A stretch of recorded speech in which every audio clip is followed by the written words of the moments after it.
This is Tales from the Pros, where business leaders and influencers share their stories of inspiration, struggles, and successes. And I'm your host, Michael Giorgio.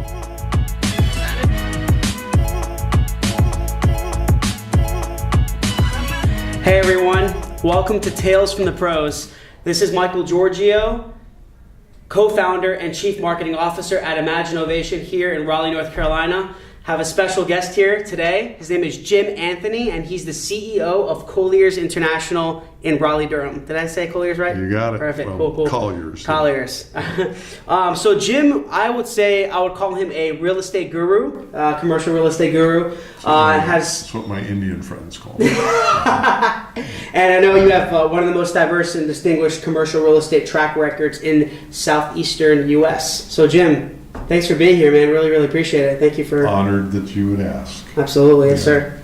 Cool. So, Jim, tell me a little bit, we've done research on you, obviously, and I want to get a little insight of how you came about becoming the CEO at Colliers. I know you had Anthony & Co. before that, so tell us a little bit about that. The journey started in Los Angeles, California. Mm-hmm. After I graduated from University of Southern California. Okay. I had really no idea what I was going to do. And then I had one of those fateful conversations that I encourage young people, actually all people, but particularly young people who are trying to find their way. Yeah. To keep their eyes and ears open for one of these crossroads conversations. When somebody will walk into your life who has literally a life-changing word that will change the direction of your life forever. And that happened to me when I was in Beverly Hills, of all places, working as a youth director at All Saints Church. Okay. And a fellow who happened to be best friends with Ronald Reagan saw what I was doing, asked me what I was hoping to do, and I said, I don't know. I'm just a guy who's got good relationship skills. I got an MBA, but I don't remember anything that I learned in class. I know you went to Duke as well, right? I did. Yeah. And he said, what do you think about commercial real estate? I said, what is that? And he said, let me introduce you to somebody. And then that began my journey. 4 years later, my wife and I were moving to Raleigh, North Carolina to raise a family in a much safer place. I took a job with a good company here in town, and then the entrepreneurial bug bit in 1987, and I started Anthony & Company. Wow. So that's how I got there. It was just me borrowing some office space from a friend and partner of mine, Tom Darden. And I was blessed to be able to add a person every 6 months or so, and the company just grew with demand from a market that needed high integrity people to do commercial real estate services. So just a transaction guy, and I started doing a little bit of investing on the side. I would encourage everybody to diversify their investment portfolios into real estate. Definitely. And that worked out really well also. Started a separate development company in 1999, which exists to this day. We remained Anthony & Company until 2010 when we affiliated with Colliers. And over the years, we've grown into different service lines, different product types. We added retail, for example, just a year ago. We did not have really good retail service capabilities. Now we do. We didn't have multifamily sales expertise a few years ago actually. Now we do. We've got a very strong team. So this is the way you build it, a brick at a time. Right? Yeah. And baby steps. So that's the way we've done it. Cool. Yeah. And so you own Anthony & Company for it seemed like a long time. And then so Colliers it's an international company, right? And then they give you opportunity to, what is it like? How does it work? Well, the mothership is actually headquartered administratively in Toronto, Canada. Okay. I used to live there But they've 7 years. diversified the locations of different functions. Corporate services is headquartered in Atlanta. The marketing services is headquartered in Boston. Property management is headquartered in Washington, D.C. So it's a really interesting flat model that relies on local entrepreneurs who are invested in their businesses to really grow the company across the globe. Colliers owns most of their offices in partnership with local entrepreneurs. In some cases they own 100%, sometimes they own 70%. In our case, we're an affiliate. It wouldn't surprise me if we didn't ultimately become an owned office. But anyway, that's how things have grown for Colliers, and there's probably 240 offices in the United States today, and then there's many, many more all around the world. I think we're on every continent now. Okay, cool. Wow. Yeah, I know. I've definitely heard of it. I know it's a big company. Is it different running Colliers than it was with Anthony and Company? Well, yes Different. and no. Yeah. Okay. The yes is people are people, and managing people is the same everywhere. But being part of Colliers has enabled us to grow significantly. So we're now a much larger organization than we were in 2010 when we joined. In addition, we have partners all across the country. Most of our business is done with folks in the United States. We do very little international business because we're not in a gateway city. I think New York and Chicago, and LA, they're very into international business, but we're not. So we're primarily an inbound market. So those cities send business to Raleigh, and we get to do business with some really sophisticated, wonderful people from around the country in these gateway cities that we did not have the opportunity to do business with when we were a local boutique. We were successful, but we were small, and there were limitations on how we could grow. We chose to become part of Colliers so that we could grow and be better providers to the client. Got it. So it's kind of a better opportunity that came up and Yes. took it. Cool. Yes. Did you always see yourself, Jim, as being an entrepreneur? I know you said you got bit by the entrepreneur bug, but when you were growing up, did you always see yourself, you're like, I'm going to become, I'm going to own a business, I have all these ideas, or how did that come about? Did it just come as a blessing in disguise, or? Yeah, I would say probably more of the latter than a plan. And this is, again, one of the reasons why I ask people to be alert to opportunity, things that are said around you that really sort of prick your imagination or give you a sense of excitement around a thought, an idea. I had not thought about being a business owner. I just basically graduated from college. I wanted to train. I was training for the decathlon, so I went to Los Angeles to become a sports star. I had no idea what I was going to do after that, or if I failed in doing that. Yeah. I actually had the opportunity to talk to Bruce Jenner back then. And the next thing I know, I rip up the ligaments in my right ankle, and 1980 Olympics get canceled, and so it's all a moot point. So now it's back to the drawing boards. I'm not thinking about starting a new business on my own. I'm thinking about, all right, what do I do to make a living here? And so that led to becoming a full commission, eat what you kill broker in the San Fernando Valley. That's how I got started. I starved for 7 months, and then a deal closed, and then another one, and then another one, and they started to fall faster. And I wound up being Rookie of the Year for our industrial division, and I was in love with real estate at that point. I'm one of these people who loves to cold call, sees it as a challenge to get into somebody's office and win them over as a client. I just love that stuff. That's awesome. Yeah. So when I was working for someone else and getting itchy to do some things on my own. I realized, this isn't going to work out well here. I need to do this in a different environment. I'll try to do it on my own.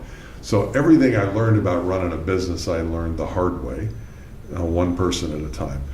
It's not to say I didn't have mentors along the way, which I think is another really important life lesson, is look for people who will mentor you and choose people. Don't let it happen accidentally. Yeah. See if you can control who gets to put the input into your Got life. it. Yeah.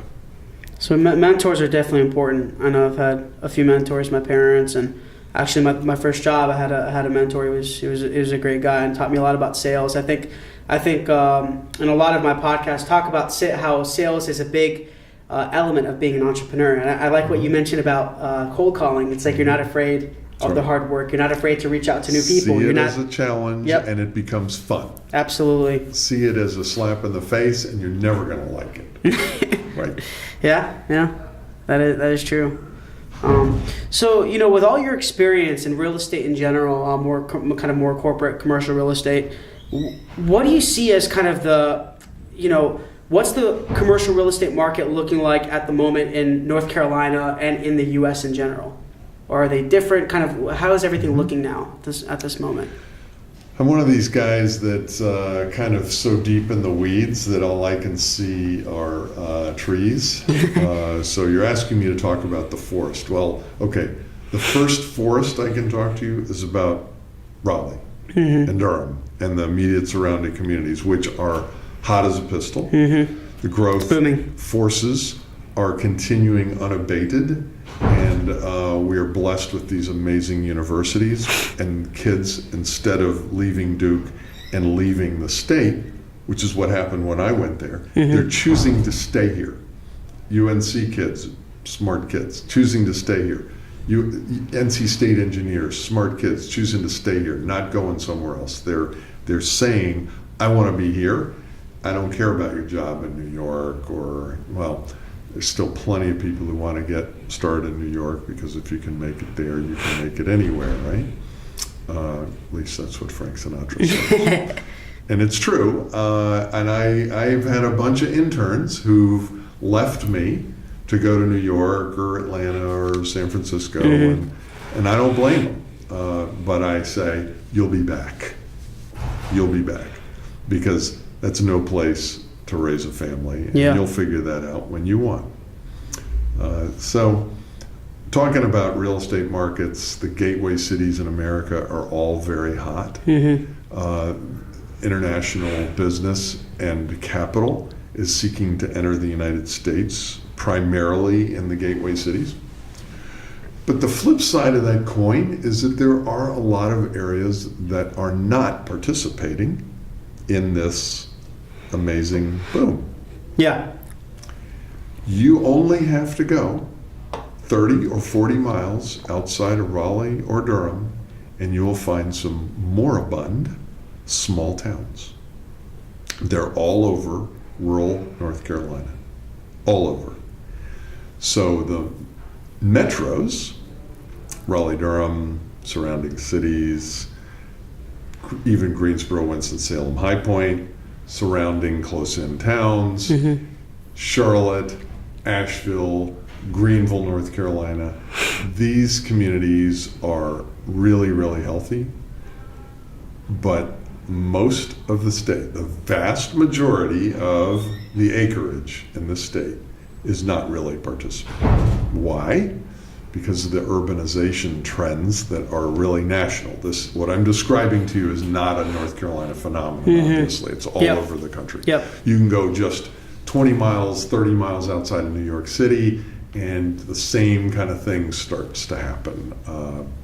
So it's important to say there's kind of two markets.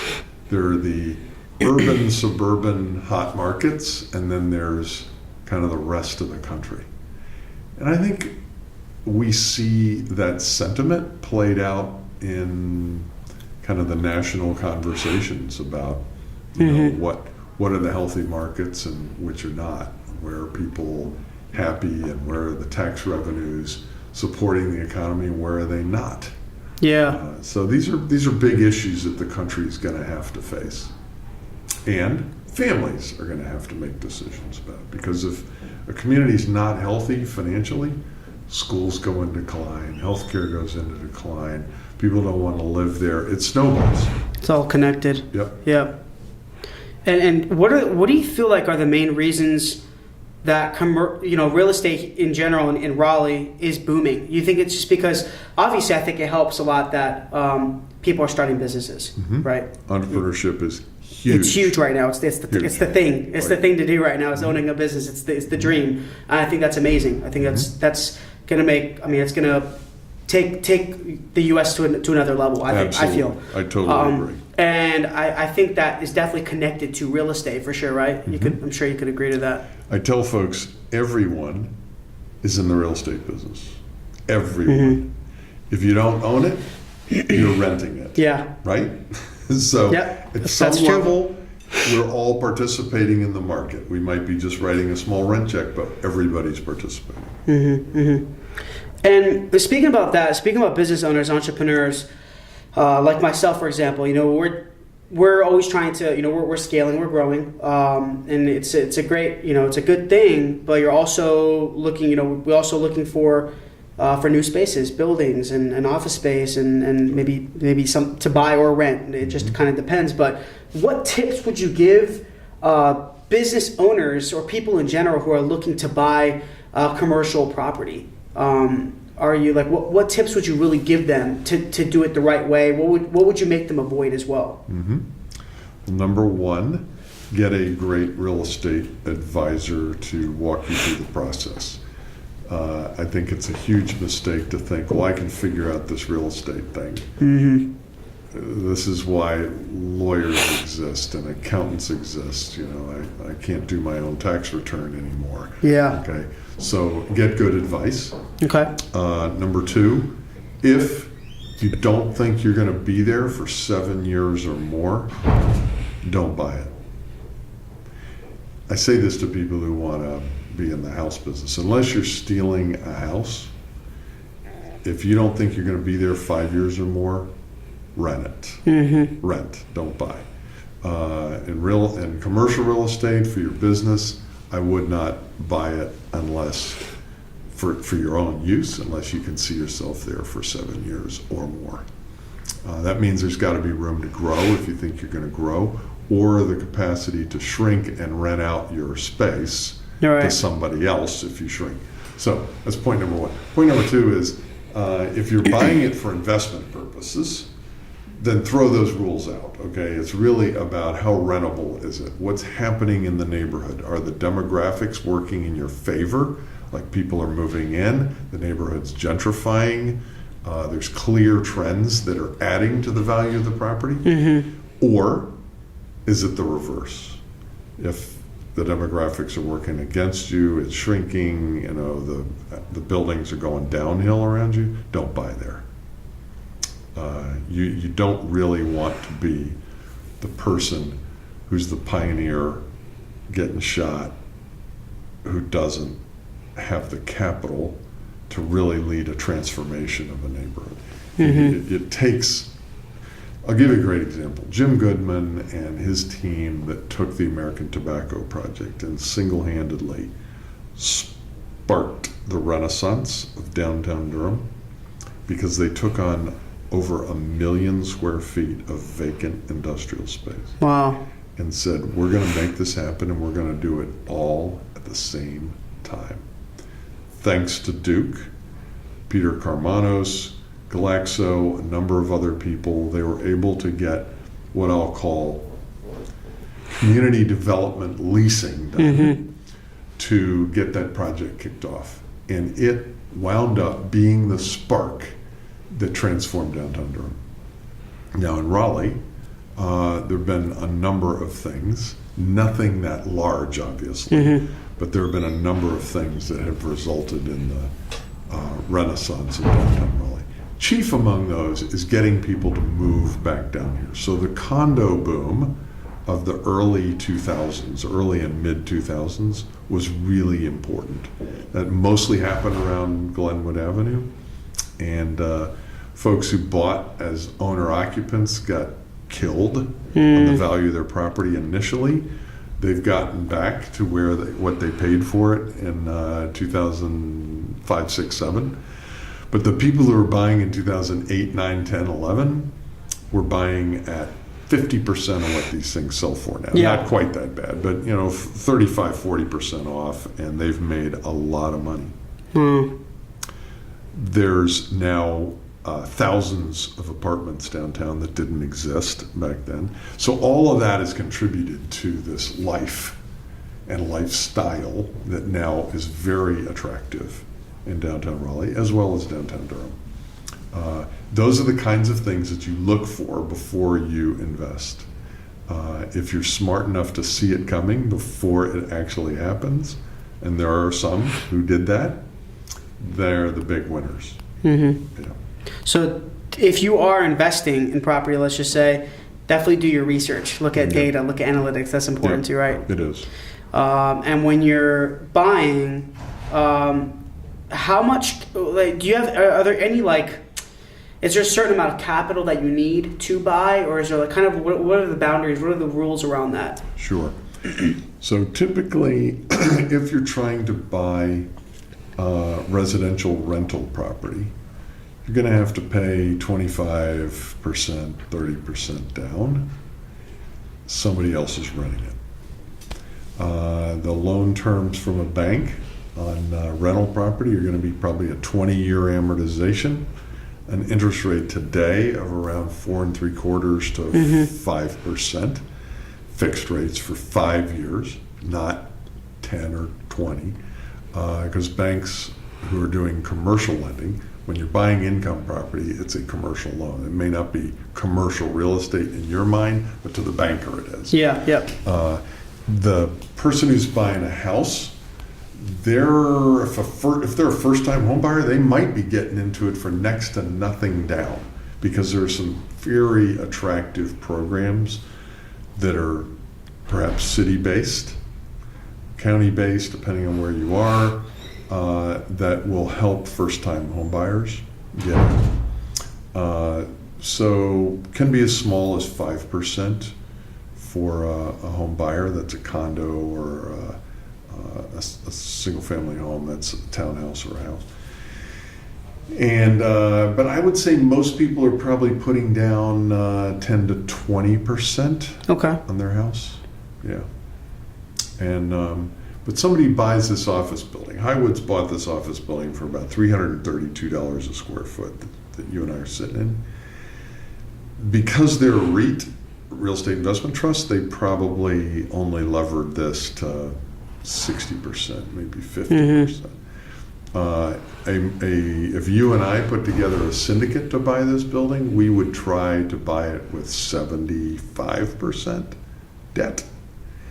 And that would probably be as far as we could get. There are some special situations where you can get as high as 80% loan to cost. So that gives you kind of a sense of what you're talking about. And how long, when you're investing in property, how long does it usually take for you to get a return? Do you think it just really depends, or is there a 5 year, or just, do you think it's just all dependent on the area? So this is a fabulous question. You should be only buying when you can actually get an immediate return. Okay. Especially if you're a young investor. You don't want to speculate on property that has no return on it, because it might become a money pit very quickly. Yeah. I'll give you an example of a property that is probably not performing as well as anybody thought it would. Sky House, a fabulous, cool, high-rise apartment building. Raleigh? Here in Raleigh. 322 units, sold for the highest price anybody's paid per apartment or per square foot ever in the city. Bought on a pro forma that projected rents. They didn't actually have the rents. They were projecting the rents because the building at the time was only about 65, 70% leased. The projections were based on 95% leased. Well, here's what happened. Any apartment in downtown Raleigh, if you want a 1-year lease now, you can get at least 1 month free. And if you ask nicely and repeatedly, you can get 2 months free. Okay? Yeah. So take say 2 months off of your annual rent and tell me what you're really collecting if you're the landlord.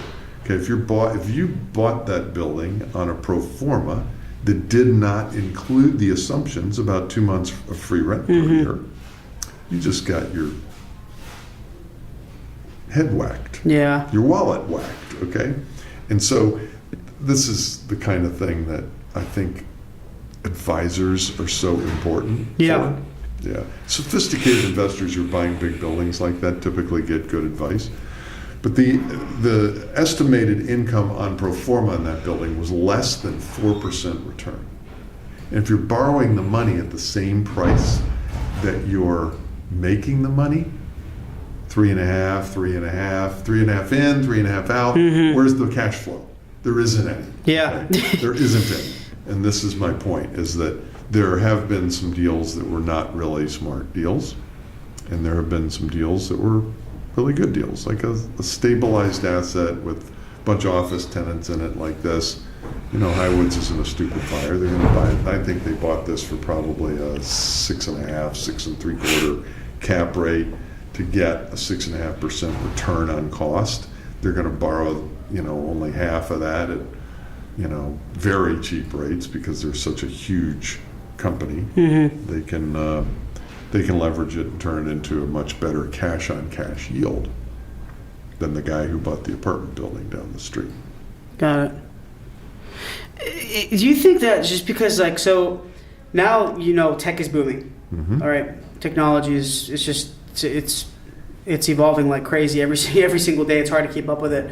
But at the same time, it's great. I think there's a lot of, amazing technology. There's so many entrepreneurs that are coming up with these really innovative ideas to automate processes to help make our lives a little bit easier. With that being said, in the real estate market, preferably commercial, do you feel technology is allowing investors, it's making it easier for investors to make the right investment? Yes. Yeah. Without a doubt. Can you give any examples? When I first got in the business, there was very limited data available about an investment opportunity. You'd get a printed book that you had to receive by mail, FedEx or otherwise, or later on by fax machine. There was no such thing as email. And it was not possible because software was not developed enough to really thoroughly analyze an investment and grab all the data that's available off of property tax databases or transaction databases. All this stuff that comes together now to help you form an opinion of value is now immediately available, whereas it wasn't at all available. You had to hire people to get that stuff for you. Physically go down to the courthouse and look through the deeds to see what you can pay for. There was no published database of properties. No. Yeah. Somebody had to sit there and literally copy it out of the tax records. So there's been a huge difference, and it has made the market far more efficient in pricing. So, for example, you could see a range of offering prices on, let's say it's a property that would trade for $10 million. You might have seen somebody offer $7 to $10 million. But the person with 7 obviously didn't have the same data as the person with 10. And today, offers come in a much tighter range of values because they're all using the same information sources and making decisions from that. Yeah. But the thing is, if you think about it, so we have all these tools, we have all these different software, these applications that enable us, give us the data that we need to make the right investments. And I'm sure there's a lot of software out there as well for commercial buyers as well, right? But do you think that makes it a lot more competitive to actually get the right property that you want? I mean, can you imagine the competition? Exactly right. Yeah. You nailed it. It is far more difficult to get a good buy when you have far more people competing to buy it, because it's become so much more transparent. It's great for sellers. Yep. Sucks for buyers. Great for sellers, sucks for buyers. Yeah. Wow. Do you feel it's as the people are trying to buy houses around Raleigh, Durham right now? I mean, they're getting people overbidding prices, and everybody sees it hit the market at the same time, and their properties are literally getting 10 offers. Wow. Yeah, over the asking price. 10 offers over the asking price. Oh my gosh. Sometimes you wonder, I don't know if tech is good. Yeah, right. But I mean, I guess it's a catch-22. You love it, you hate it, you need it. You like it when you're selling. Yeah, that's right. That is right. So what are the future plans for Colliers? What are your guys' future plans? Want to continue to grow our service capabilities. We want to grow our client base. We've grown our property management business substantially. We want to keep growing that. Want to get more office buildings under leasing and management and be more competitive in that space. We want to offer more investment opportunities, institutional grade investment opportunities. We want to do more land sales. We want to open sort of sub-offices in smaller markets around the eastern part of the state. And so we want to grow, and we are looking for good people. Yeah. Good to hear. It's always about the people you work with. Team is very important. All about it. Sometimes even they say that your employees are more important than your clients sometimes, but I think I guess some people disagree, but that's what everyone keeps telling me. Yeah. Employees are number one. So I think that's it, because if you don't have a great culture and a great team, you will not be able to serve clients well. That's right. Period. Yep. It's like saying, in order for you to serve others, you gotta make sure you're stable. You know what you're doing before you can just go out and help other people. You got to make sure you have your stuff together. That's right. Right. So that's the same thing with building a company. So jumping the gun a little bit here, more on the philanthropic side of being a business leader yourself and entrepreneur and owning different companies during your career. What struggles can you have you been through, and how did you overcome them? Because you know this from top business leaders around the world that it was hard for them to get to where they are today. It was very, very tough. And what I want to kind of give, what insight I want to give to people, to our audiences, is that nothing good comes easy.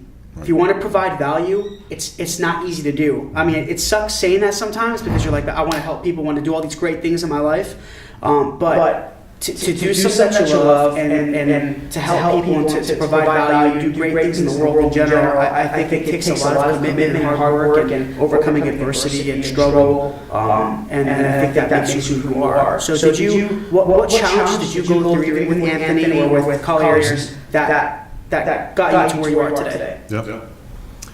Where to start? Let me start with the sort of human side of the business and say that people are strange. That's a quote from Jim Morrison. And the truth is that managing different personalities, the larger the organization gets, the more difficult it becomes. Because conflict becomes inevitable. It's inevitable. It is inevitable. When That's it's right. just 5 to 10 good friends, you're going to have your stuff, but you're going to work through it. But what if you don't really know each other that well, and somebody's got a chip on their shoulder, or somebody's got temper problems, or somebody's a gossip? I've had all that stuff happen. Okay, we all have. And I will tell you that when I wasn't really careful about hiring, and I didn't work really hard on getting to the internal values that drive the people that I work with. I had a couple of gossips get into my organization, and if you haven't run into a gossiper in the workplace yet, I pray you don't, because they are deadly to an organization. They love the power that comes from negative secrets about other people, and it's cancerous to an organization. That's a challenge. How do you manage that? Okay, here's one way you manage it: hire slowly, fire quickly. Never forget that. Don't wait and wait and wait. That's and right. wait. Yep. Number 2, hire for values first, skills second. Skills can be taught, values can't be. Values pretty much come with the person's package from their youth and how they were raised. So the human side, I think, for all of us, can present one of the biggest challenges to starting and growing a business. Then there's the market component, which I've been through several market cycles, the worst of which, frankly, for real estate, occurred in 1989, 90, 91. About the time you were probably born was the timing of the collapse of the savings and loan industry and a lot of banks. What happened was that many of these institutions had overextended themselves on loans, making very similar mistakes to what you saw happen in 2000, that gave rise to 2008, 9, Yeah, 2008, 10. Over-leveraged, poor credit. But it was mostly commercial real estate, not residential real estate. It was ugly. The property markets saw generally 50% declines in value. 50% whacked off. Now that meant most everybody was underwater because if you're levered 75% to value and you lose 50% of your value, all of a sudden you're 25% underwater on your loan. So if your banker wasn't willing to ride that out with you until all that foreclosed real estate got washed out of the system, you went down with everybody else. Yeah. That's why a lot of people went down in 2008, 9, 10. Banks got impatient, they foreclosed, and the property values popped right back up. And had they just been patient with their borrowers, assuming they were able to continue to make payments on some basis. I mean, cut the interest rate, extend the amortization, put them on interest-only loans. Just try to keep these guys alive. And I can speak from personal experience because I had to battle with a lender over all this, and it was not pleasant. It was really not pleasant. And I came out pretty well compared to a lot of my friends who got crushed. Banks just crushed them. And banks were giving out these huge loans for people who couldn't afford to pay them. Correct. Right? Yeah. That was a big part of it. But then, you know, when the falling tide sort of grounds most of the boats in the market, you don't just abandon all the boats. You wait for the tide to come back in and get your loans back in line. And unfortunately, a lot of banks didn't do that, especially the big ones. So riding through market cycles is a challenge that you got to be ready for. My personal prediction is that this expansion of real estate values and hot market is probably getting long in the tooth. I think we're going to look back and say the peak of the market was 2016. And the 2017 and 18, we're actually already starting on the other side of the slope. Does that mean there's going to be another collapse? I was just going to ask that. I'm not calling for that. Yeah. I'm not saying that it can't happen, because it can. I'm not saying it will happen either. I'm just saying that transaction activity has slowed for 2 years straight. 15, turns out, was the biggest year for investment property sales. 2016 was off double digits, like 10-12%. 2017 off another 14%. 2018 probably going to slow down some more. So that means that property values are not rising. They've kind of flattened out and might actually start to decline a little bit. Interest rates have gone up. As interest rates go up, generally commercial real estate prices go down because they're income instruments, right? Yeah. Housing has been actually lagged the market. Housing is still very hot here and continues to be, and housing prices have continued to rise, and the volume of housing sales, though, interestingly, has slowed. How could that be? Because there are less houses being built. Why? Because there's less lots being produced, less lots being approved by the municipalities, less building permits being issued. All these municipalities are way behind on building permitting activity. It's gotten up to a year of delays to get building permits in some cases. Yeah, amazing.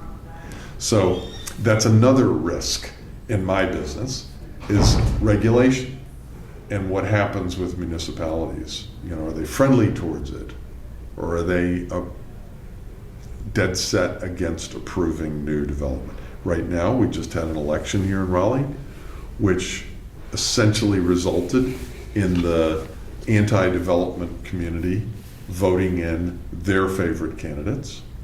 And so I don't blame people for wanting to close the door to Raleigh because they like it the way it is and they don't want more change. But they wouldn't be here if Raleigh hadn't changed to become more and more attractive. And that is what has been continuing to happen through development. Better buildings, better apartments, better restaurants, better everything, frankly, has been occurring because we've been friendly to development. If you shut development down, stagnancy, stagnation will follow.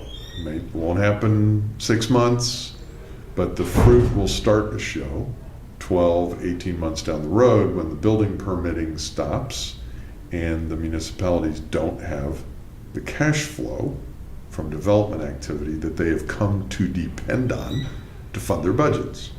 Yeah. Then it swings the other way because they raise property taxes and they vote them out. Wow. So you have to learn definitely how to adapt and pivot very quickly. And I think, can you agree that it's with it doesn't matter what industry you're in, owning a business, you think that that's pretty common for every type of business. You have to learn how to pivot. There's always going to be these challenges, things coming at you, like market changes, right? So you got to learn how to adapt and kind of act quickly. Exactly. I like to say that the transparency that's been brought to us by the internet, the instantaneous distribution of information, has a yin and a yang to it. Yeah. The light is transparency, and we get more data, and it's fun and fast. The yang, the negative, the dark side is any bad news can jolt the markets like that. And they do. Scary. So you can have massive sell-offs in stock markets. You can have massive freezes in capital markets. What would happen tomorrow if a nuke went off in some populated area? Anywhere in the world, stock markets would crash immediately. Capital markets would freeze. Your loan application would we're putting that on hold right now. This is the reality that comes with this kind of transparency. As you said, we're not the only ones that have to pivot. So do the banks. So does the government. Everybody's got to move faster because the whole system is rigged for high speed. Right. Well, it's crazy. It's good and scary all at the same time. Exactly. It really is. So aside from adapting quickly and pivoting and understanding market changes and trends, if I wanted to become a commercial real estate investor, or I wanted to be a buyer, and this is for anyone who's listening, what tips would you really give them to get started? I guess you can give some tips on investor, which is obviously different than being a buyer. Right. But what would you kind of? I would say it's different. Yeah. Yeah. So my general advice to people is, if you like where you live and you like renting, your first investment should be a duplex or a condo or a townhouse or two. Start with something small so you get used to the idea of making a payment to the bank and receiving a payment from a renter, negotiating leases, getting that spread in cash flow between the expenses, the debt service, and the rent you receive. As you get more comfortable with that, add some more to it. Understand the process first. Exactly. Yep. So start with the simplest of the process, which is generally single-family homes, townhomes, condos, renting those, and build a little portfolio of that stuff. Mm-hmm. Then graduate to doing commercial. That could be small office buildings. It could be triple net deals that have, dollar stores or auto stores or pharmacies. You kind of work your way up the food chain, right? But the bigger the deal,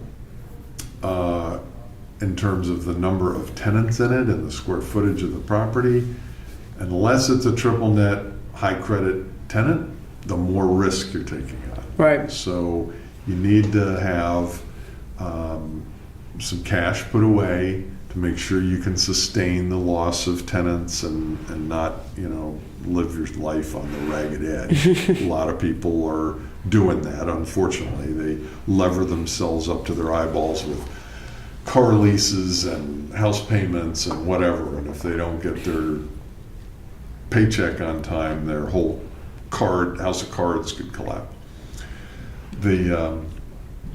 So I encourage people to start small and get some personal experience with it, and then kind of climb the ladder and choose your property types. You can do this by investing with partners also. So let's say you don't ever want to mess with talking to a tenant or fixing a clogged toilet or whatever. You could invest in a fund. You could invest in REITs on the public markets. You get lower rates of return than you do if you invest with local people in the marketplace. Got it, yep. But I raise money to invest alongside other people in the Raleigh-Durham market, and we've done that very successfully for 33 years. That is a simpler way to go at it than trying to do it all by yourself. It depends on what your objectives are. Do you want to be a tycoon and have your own little empire, or do you want to sort of co-invest in the sort of mutual fund approach? There's also this thing called crowdfunding, yep, which you've heard about. Definitely. Where you can put a little Kickstarter, all these other GoFundMe. Yeah, little bitty real estate investors can put little bitty amounts into these accounts, but they're not getting much in the way of returns. And I think that someday we're going to discover there was a lot of fraud and bad stuff that happened because people could hide behind the internet and take your $1,000 from 200 people and take that $200,000 and say they put it in real estate, but they didn't, or they put it in a bad deal, Man. or their own deal, or something of that sort.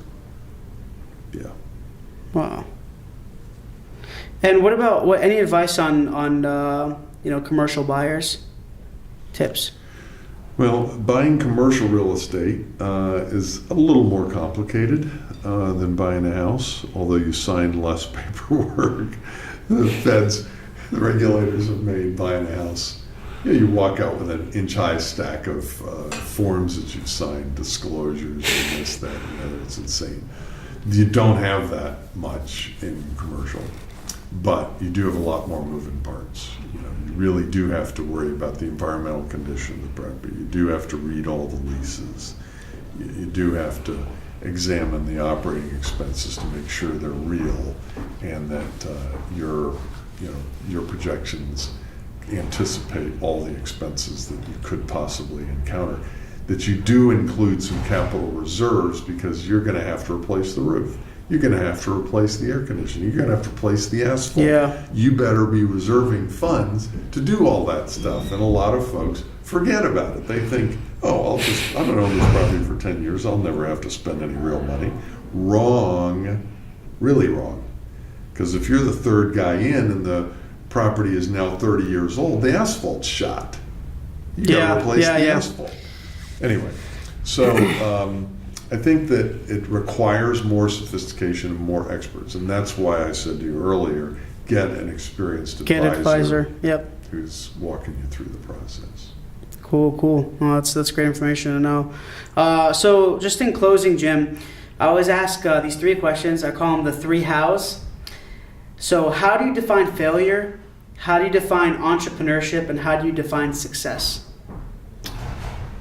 How do I define failure? I think that failure is a good thing. For people to understand and learn from their setbacks, they have to admit that they failed at something. Yeah. But the real failure is not admitting that you had one, refusing to learn from it, or refusing to try again. That is failure. What is entrepreneurship? Entrepreneurship is having an idea, testing the idea, validating it, commercializing it, finding a way to take that idea and turn it into something of value, a service or a product, and then being smart enough to bring people around you so that you don't fail to learn from other people who've been down the road before you. I think one of the biggest mistakes entrepreneurs make is thinking, I'm going to do this by myself. I'm going to keep this all to myself. I don't need anybody else. Oh, yes, you do. Mm-hmm. You need other people to move your idea, however brilliant it is, forward. So if you want to build it into a business, anyone can have an idea. Exactly. So an entrepreneurs to execute it, you need people. Absolutely. They know how to get that team together, and they know when they need to get out of the way for other people to move it forward. Great answer. And then your last question was, how do I define success? I believe success is not measured in money. I think it is measured in how fulfilled you are in the discovery and the exercise of the gifts God has given you. How well have you sought out, found, and utilized those gifts? It may mean that you were involved in the nonprofit sector, but you changed people's lives using your gifts. That's success. That would be my definition for any person, is that they find their gifts, they use them, and they continue to develop them to improve the lives of others.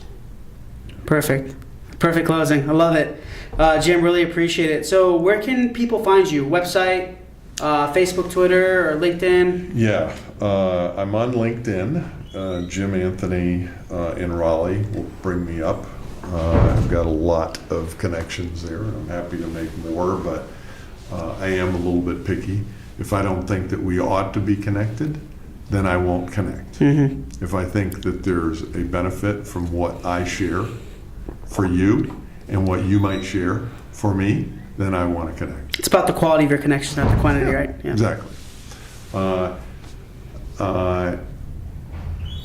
You want to stay away from my Facebook page.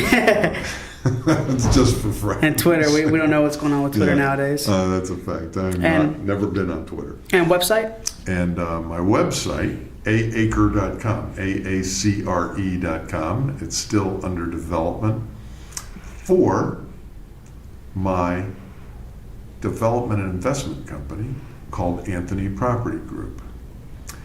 The website for Colliers, Raleigh Durham, is colliers.com/RDU.